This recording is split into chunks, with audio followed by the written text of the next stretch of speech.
இம்மட்டும் உதவின எபினேசரே இனியும் காத்திடுவா.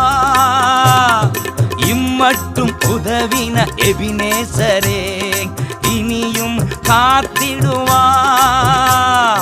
உலகிலே இருக்கும் அவனை விட என் தேவன் பெரியவரே.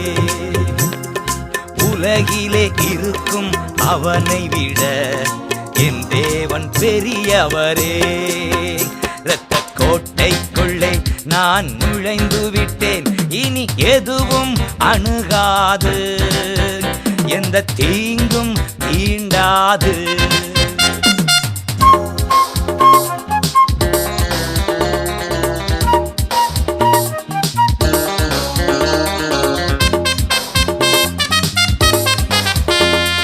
தேவனே ஒளியும் மீட்புமானார்,